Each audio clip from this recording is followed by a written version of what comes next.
आज सुभाष चंद्र बोस की जयंती है, जिन्होंने दिल्ली चलो का नारा दिया था और तुम मुझे खून दो मैं तुम्हें आज़ादी दूंगा, जय हिंद का नारा उन्होंने बुलंद किया था। क्रांतिकारी आंदोलन जितने भी हुए इस देश में, आज़ादी से पहले और आज़ादी के बाद तक में जय हिंद का नारा बुलंद होता रहा है। जब भी हम तिरंगा के सामने खड़ा होते हैं तो जय हिंद जरूर बोलते हैं। दिल्ली चलो का नारा कहा यह जाता है कि 5 जुलाई 1943 को सिंगापुर में सुभाष चंद्र बोस ने दिया था, लेकिन इससे बहुत पहले 9 फरवरी 1939 को बिहार के औरंगाबाद जिला के दाऊदनगर की धरती पर सुभाष चंद्र बोस आए थे। वह स्थान है चौरम, जो आप मेरे पीछे देख रहे हैं। आदमकद प्रतिमा सुभाष चंद्र बोस की लगी हुई है। यह वही चौरम है जहां सबसे पहले 9 फरवरी 1939 को उन्होंने दिल्ली चलो का नारा दिया था। सुभाष चंद्र बोस तब बिहार के ही रोहतास जिला में डालमिया नगर में एक कारखाना का उद्घाटन करने आए थे। पावरगंज, जिसे आज आप अनुग्रह नारायण रोड के रूप में जानते हैं, AN रोड, वहाँ ट्रेन से कलकत्ता से उतरे थे और वहाँ से फिर हाथी पर चढ़कर यहाँ चौरम आए थे। वह हाथी उन्हें जमींदार दुर्गा बाबू ने उपलब्ध कराया था और उस हाथी पर चढ़कर वे यहाँ चौरम आए थे। यहाँ तब चतुर्थ गया जिला राजनीतिक सम्मेलन का आयोजन हुआ था। कुमार बद्री नारायण सिंह तब काफ़ी बड़े जमींदार हुआ करते थे, उन्होंने ही यहाँ आयोजन किया था। और एक सबसे बड़ी बात यह है कि जिस ज़मीन पर आप मुझे देख रहे हैं इधर अभी फोर्थ व्यूज जहाँ आपको लेकर के चला है, जो आप मेरे पीछे देख रहे हैं सुभाष चंद्र बोस की आदमकद प्रतिमा लगी हुई है, ये करीब करीब 5 एकड़ की ज़मीन का भूखंड है जहाँ इनकी प्रतिमा स्थापित की गई है। और यहीं पे तब 9 फरवरी 1939 को सुभाष चंद्र बोस ने दिल्ली चलो का नारा दिया था और यह वह आयोजन था जहाँ बड़े बड़े जमींदार पिघल गए थे मोम की भांति उनके भाषण के बाद। और इसी फील्ड पर तब 500 एकड़ ज़मीन करीब करीब दान कर दिया गया था। अकेले 400 एकड़ ज़मीन या 400 बीघा ज़मीन कुमार बद्री नारायण ने गरीबों में बांट दी थी, जबकि दुर्गा प्रसाद ने अंछा में, ठाकुर बिघा में 85 एकड़ और फिर चौरम के बासिंदों के बीच 27 एकड़ ज़मीन दान कर दी थी। तो आप देख रहे हैं फोर्थ व्यू, चौथा विचार, वैचारिक मुद्दों का सबसे बड़ा अड्डा है यह। दिल्ली चलो का नारा जहां से बुलंद हुआ था पहली बार, उस स्थान से हम आपको लाइव रिपोर्ट दिखला रहे हैं और आगे भी ऐसा दिखलाते रहेंगे। पूरा हाँ, चैनल को सब्सक्राइब करिए, लाइक शेयर कमेंट जरूर करिए और वीडियो में अंत तक बने रहिए। अंछा पंचायत का यह चौरम स्थान है जहां आप देख रहे हैं श्रीमती वंदना कुमारी लिखा हुआ है। ग्राम पंचायत अंछा की ये मुखिया रही हैं, इन्होंने ही यह निर्माण करवाया था। यहाँ चौरम में इस फील्ड पर सुभाष चंद्र बोस की प्रतिमा लगाने की मांग काफ़ी समय से रही है, लेकिन जब 2016 में वंदना कुमारी यहाँ की मुखिया बनती हैं, उसके बाद उन्होंने एक प्रण लिया और यहाँ सुभाष चंद्र बोस की प्रतिमा स्थापित की है। ये यहाँ आने वाले पर्यटकों के बैठने के लिए एक कुर्सी पत्थर का लगा दिया गया है। हर तरफ आप देख रहे हैं फूल की क्यारियाँ लगी हुई हैं। हालांकि फूल अभी खिले नहीं हैं, लेकिन एक कोशिश होगी। यहाँ देखिए रोशनी के लिए लाइट भी लगाया गया है और यहाँ स्टेडियम बनाने की भी मांग की जाती रही है। सुभाष चंद्र बोस किसी परिचय के मोहताज नहीं है कि उन पर बहुत कुछ कहा जाए, लेकिन यहाँ वे कब आए और उन्होंने यहाँ आकर किया क्या था, ये पूरी चीज़ हम आज आपको दिखलाते हैं। ये आदमकद प्रतिमा है, कहाँ से आई, कितना खर्च हुआ, यह सब कुछ हम आपको बतलाएंगे। पहले आप ये देखिए कि सुभाष चंद्र बोस का चौरम से जुड़ा हुआ क्या अतीत है, उनकी यहाँ क्या पहचान है, आप देख रहे हैं। हम पढ़कर भी सुना देते हैं। यह वही चौरम आश्रम है जहाँ आज़ादी के दीवाने राजनीति का पाठ पढ़ते थे। चतुर्थ गया जिला राजनीतिक सम्मेलन का आयोजन किया गया, जिसमें नेताजी सुभाष चंद्र बोस कोलकाता से चौरम आए थे। 9 फरवरी 1939 ईस्वी में कुमार बद्री बाबू के नेतृत्व में नेताजी सुभाष चंद्र बोस का यहाँ आगमन हुआ था। इसी सम्मेलन में नेताजी ने तब जवाहरलाल नेहरू को एक पत्र लिखा था, जो कोलकाता के विक्टोरिया संग्रहालय में आज भी सुरक्षित रखा गया है, जो विक्टोरिया संग्रहालय की शान समझा जाता है। ग्राम चौरम के कुमार बद्री बाबू जमींदार एवं कांग्रेस के क्रांतिकारी नेता थे, जो अंग्रेजों के विरुद्ध आवाज़ उठाए। कुमार बद्री बाबू ने नेताजी सुभाष चंद्र बोस को यहाँ आने के लिए आमंत्रित किया था और नेताजी यहाँ आए और क्रांतिकारी आगाज कर दिल्ली चलो का नारा बुलंद किया था। प्रतिमा निर्माण करने वाली कुमारी वंदना देवी का शिलापट लगा हुआ है, जो अंछा की मुखिया रही हैं। और यहाँ सुभाष चंद्र बोस जी के बारे में थोड़ी संक्षिप्त जानकारी दी गई है। उनके पिताजी का नाम जानकी नाथ बोस, माँ का नाम प्रभावती।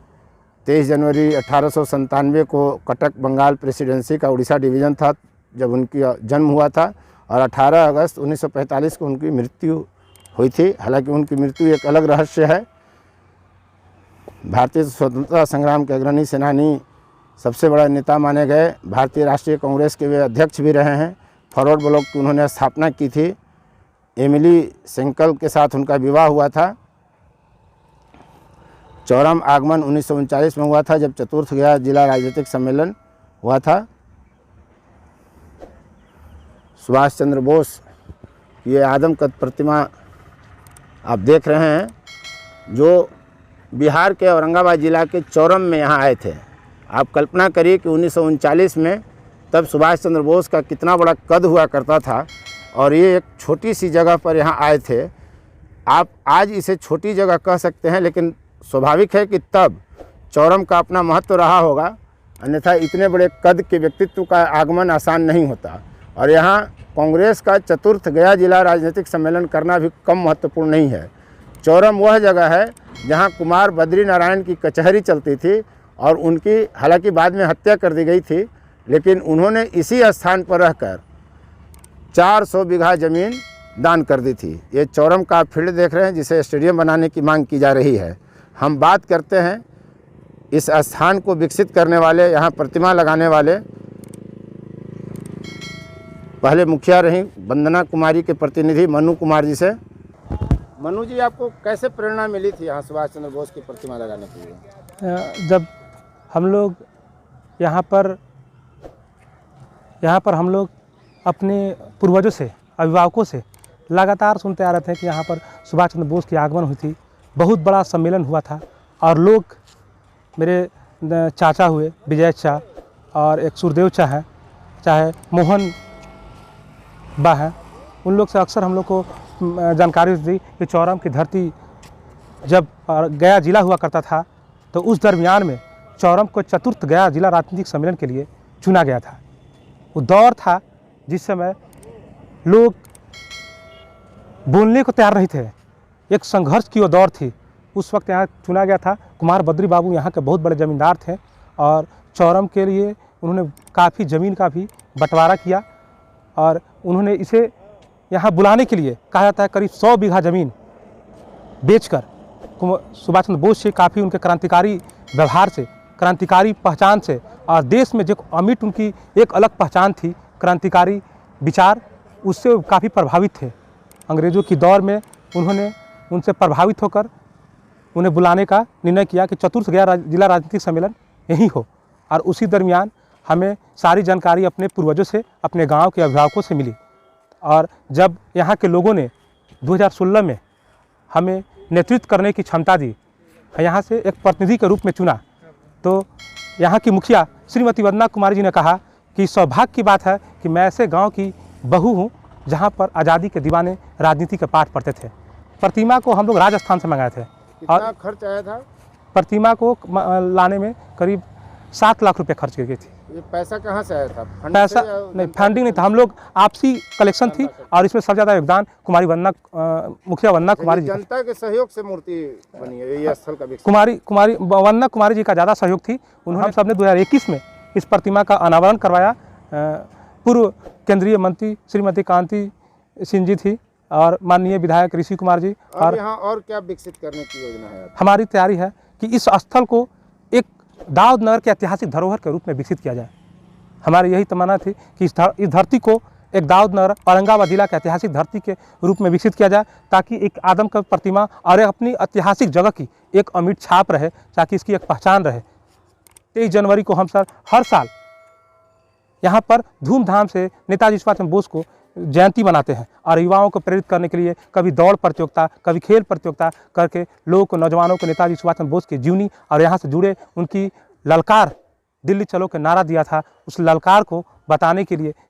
बिहार के दाऊदनगर प्रखंड में एक गांव है चौरम, जहां राजपति बाबू रहते थे और वे आजीवन सरपंच रहे, भूदान कमेटी के सदस्य भी रहे थे। उनके पुत्र हैं हमारे साथ विजय यादव जी। इन्होंने जब 1939 में यहाँ सुभाष चंद्र बोस चौरम फील्ड पर आए थे तो उस समय जो राजनीतिक सम्मेलन हुआ था उससे संबंधित प्रतीक चिन्ह जो अतिथियों को दिया गया था उसका एक प्रतीक चिन्ह इन्होंने सुरक्षित रखा था। हालांकि आज की तारीख में वह प्रतीक चिन्ह भी इनसे गायब हो गया है, लेकिन मात्र एक वही प्रतीक चिन्ह इस इलाके में इनके घर पर मिलता था। हम उसकी तस्वीर आपको स्क्रीन पर दिखा भी रहे हैं। यह 12 वर्ष पहले हमने इनसे तस्वीरें ली थी जब इन्होंने मुझे वह दिखलाया था। हम बात करते हैं इनसे कि उस ज़माने में इनको क्या याद है, उस समय का इनका क्या स्मरण है। आप तो उस समय थे नहीं? नहीं, हम तो नहीं थे। हाँ, तो आपने पिताजी से सुन रखा हाँ, गार्जियन से सुने कि 1939 में आए थे, हाथी के हौदा पर आए थे। क्या क्या हुआ था उस समय? उस समय आश्रम में 2 दिन का सम्मेलन हुआ था और 15 दिन का मेला लगा था। बहुत भीड़ था और भाषण हुआ था। नेता सुभाष जी के कहना क्या है, हाँ भीड़ के तो कमी नहीं था। और मेरे गार्जियन सब इन्वॉल्व थे, सरपंच आजीवन रहवे किए और उन्होंने स्मृति रखा था। तो दीपावली के समय में मनो कहीं खो गया और औरत लोग लापरवाही बरते उतना उसको महत्व समझा नहीं। आप क्या चाहते हैं, चौरम में क्या होना चाहिए? अब तो प्रतिमाएं लग गई हैं। प्रतिमा लग गया तो हम मेरे समझ से तो वहाँ मनो स्टेडियम बनना चाहिए, वहाँ स्टेडियम बन जाना चाहिए। हाँ, सुभाष चंद्र बोस के नाम पर और पूरा बाउंड्री होकर और बागवानी की तरह लगे कि जैसे पटना में बुद्धा पार्क में घूरते हैं तो लगे कि सुभाष बाबू का ही बुद्धा पार्क है चौरम नगरी का। ये चाह रहे हैं कि यहाँ स्टेडियम बने और बाउंड्री जरूर हो और पार्क लगे कि जो आने वाला भविष्य में जो रहेगा पूर्वज तो देखेगा, यादगारी में तो बनिए गया, लेकिन स्टेडियम बने। लेकिन उस समय तो वहाँ स्कूल, अस्पताल और सूचना केंद्र का शिलान्यास खुद बद्री बाबू ने किया था। तो उसका तो विकास नहीं हुआ। तो गुजरने के बाद उनकी बेटी थी और जो अगला जो गोवर्धन जी का अथी देख रहे हैं वो सब देने जा रहे थे वही में, वो रजिस्ट्री नहीं किए। इसी बीच में उनका निधन हो गया और न तो अस्पताल, स्कूल। अरे बद्री बाबू कौन थे? बद्री बाबू जमींदार थे कर्मा के। 22 गो उनका मौजे था चौरम गाँव वैसा। तो यहाँ पे उनकी कोठियाँ थी? हाँ, एक कचहरी थी। क्या था उनका? कचहरी में अभी जो वह अजीत मुखिया ने परिवार ने लिए हैं।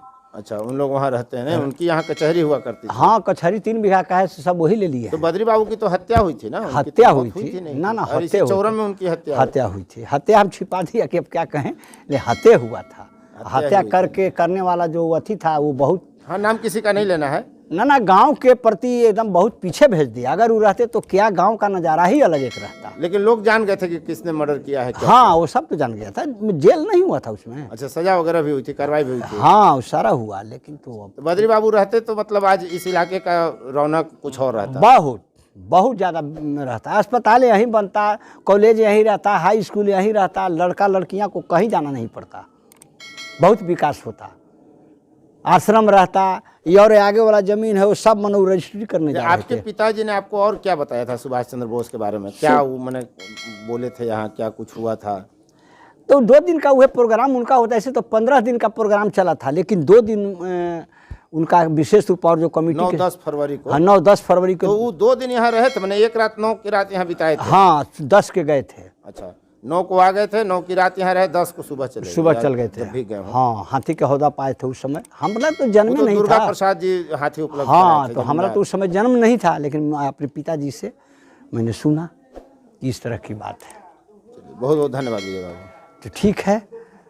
आपने अभी देखा कि सुभाष चंद्र बोस ने किस स्थान पर दिल्ली चलो का नारा बुलंद किया था। हालांकि इतिहासकारों ने एक अन्याय किया है कि दाऊदनगर के चौरम का जिक्र न कर सिंगापुर का जिक्र किया है कि 5 जुलाई 1943 को उन्होंने दिल्ली चलो का नारा बुलंद किया था। यह सच नहीं है। सच यही है कि सुभाष चंद्र बोस ने बिहार की धरती पर औरंगाबाद जिला के चौरम में आकर दिल्ली चलो का नारा बुलंद किया था 1939 में। यानी सिंगापुर का जो तथ्य सामने लाया जाता है उससे कई बरस पहले। हम उम्मीद करते हैं कि आपको यह वीडियो पसंद आया होगा। यदि हाँ तो चैनल को सब्सक्राइब करें, शेयर करें, लाइक करें, कमेंट करें और कमेंट बॉक्स में आप ज़रूर अपना विचार रखें कि आपको यह वीडियो कैसा लगा। सुभाष चंद्र बोस से जुड़ी यादें और भी हैं, हम आपको फिर कभी दिखलाएंगे, क्योंकि आप देख रहे हैं फोर्थ व्यूज, चौथा विचार, बाकी फिर कभी। धन्यवाद। फोर्थ व्यूज, चौथा विचार।